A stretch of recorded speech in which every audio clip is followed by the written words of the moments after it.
حضرت عبداللہ بن سلام جو ہیں وہ یہودیوں کے بہت بڑے عالم تھے، اور وہ اپنے ایمان لانے کا جو واقعہ لکھتی ہیں کہ نبی پاک صلی اللہ علیہ وسلم جب مدینہ منورہ تشریف لائے تو لوگ جوک در جوک حضور کی بارگاہ میں حاضر ہونے لگے۔ تو آپ فرماتے ہیں عبداللہ بن سلام یہودیوں کے بہت بڑے عالم، کہتی ہیں میں نے سوچا چلو میں بھی تو ذرا چل کر دیکھوں یہ کون ہے جس نے نبوت کا دعویٰ کیا ہے۔ تو جب وہاں پہنچے اور آپ فرماتے ہیں کہ میری نگاہیں آپ کے چہرے کے اوپر پڑیں، جیسے ہی میری نگاہیں آپ کے چہرے کے اوپر پڑیں میرے دل سے ایک آواز آئی کہ یہ اللہ کے سچے رسول اور نبی ہیں، یہ اللہ کے سچے رسول ہیں۔ اور اسی وقت بغیر کوئی دلیل، بغیر کسی معجزہ کوئی مانے، صرف حضور کا چہرہ دیکھا اور یہودیوں کا عالم، بھائی یہودیوں کا اتنا بڑا مولانا، اتنا بڑا مولوی اور عالم، وہ وہاں پر کھڑے ہو کر 10 دلیلیں مانگتا، 10 معجزے مانگتا کہ نبوت کی دلیل تو معجزہ بھی ہے، دیجئے ذرا، پھر سوچتے ہیں کہ ایمان لانا ہے یا نہیں لانا۔ مگر حضرت عبداللہ بن سلام کہتے ہیں صرف چہرے کے اوپر نگاہ پڑی ہے میری، اور میرے اندر سے آواز آئی ہے، اندر سے آواز آئی ہے کہ یہ اللہ کے سچے رسول ہیں، اور صرف چہرہ دیکھ کر میں آپ کے اوپر ایمان لے آیا۔ سوہنے نالوں سوہنا چہرہ حضور دا، سوہنے نالوں سوہنا چہرہ حضور دا، مولا ویکھا دے سانو جلوہ حضور دا، مولا ویکھا دے سانو جلوہ حضور دا، سوہنے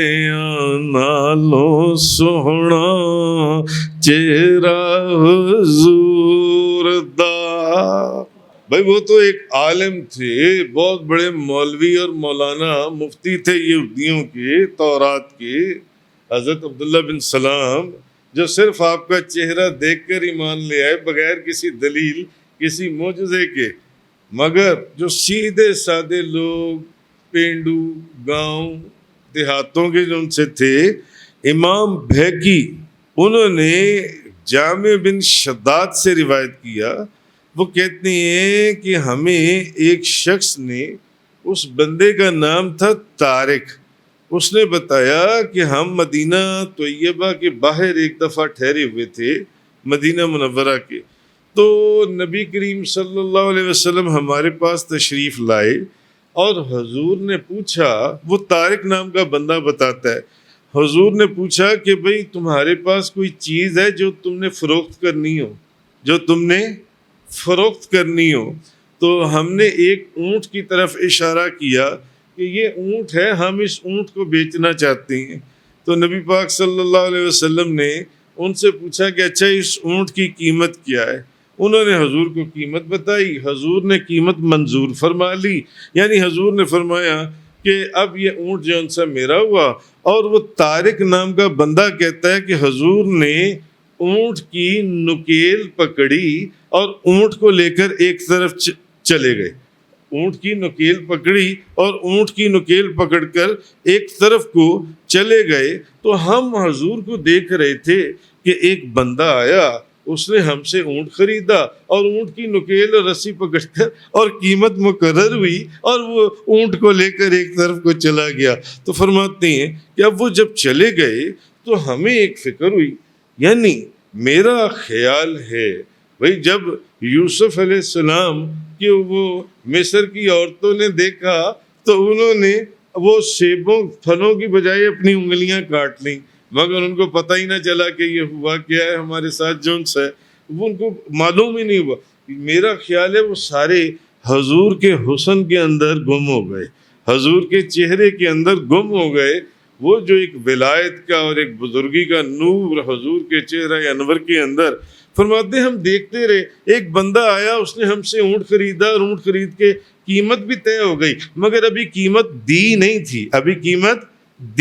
تھی، قیمت طے ہو گئی، اچھا ٹھیک ہے یہ قیمت ہے، اور اونٹ کو پکڑا اور اونٹ کی رسی پکڑ کر اونٹ کو لے کر چلے گئے جون سے۔ تو اب جب حضور چلے گئے تو اب ہم سب آپس میں باتیں کرنے لگے کہ بھئی ہم تو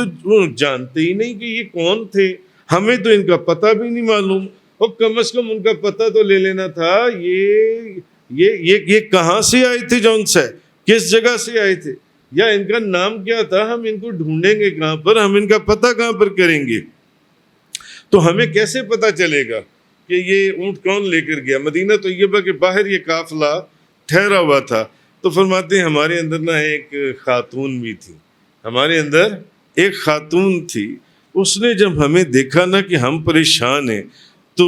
بہت زیادہ پریشان ہیں، تو وہ عورت ہمیں کہنے لگی کہ جس شخص کو تم نے اونٹ فروخت کیا ہے، میں نے اس کا چہرہ دیکھا ہے،